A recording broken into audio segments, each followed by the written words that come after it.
እኔ እኮ በጣም ስለወደድኩት ነው ሂውማን ሄሩን። እኔ እኮ 1000 ብር ብቻ ነው ጎደላት ብለህ ለምን አትነግርልኝም? አትችልም? እጭ ይሻለኛል አሁን። ሰው የሷ ችግሯ ምንድነው? ይሄን ያክል ብር አጥሮኛል ማለት ፈለገች። ሰው ስለዚህ ምን ትላለች ማለት ነው? አያም ከዛ የብሩ መጠን ከዛ ሾርት ታስገባለች። ሰው የብሩ መጠን ስንት ነበር? 1000 ብር። ሰው 1000 ብር አጥሮኛል ምን ይሆናል ማለት ነው? አያም 1000 ብር ሾርት ትላለች ማለት ነው። ተባባሪ አለ $7 short. I'm $2 short. ያው 300ም ከሆነም 20 ብርም ከሆነ ደዝም ማረ እሺ ብቻ የጎደለውን ብር መጠን አያም የብሩ መጠን ከዛ ሾርት ትላላችሁ ማለት ነው። ምን ሲሆነው? ብር ሲያጥራችሁ ማለት ነው፣ ወይ ደግሞ ሲያንሳችሁ። ግድ እስቲ አሁን የምትለው ነው። ኦኬ I got this.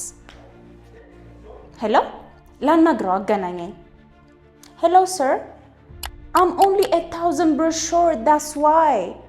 Thank you so much. Thank you for the discount. I'll come and get my human hair. Thank you, Maraki. Every dawn in the house, Marak English tips of easy are easy.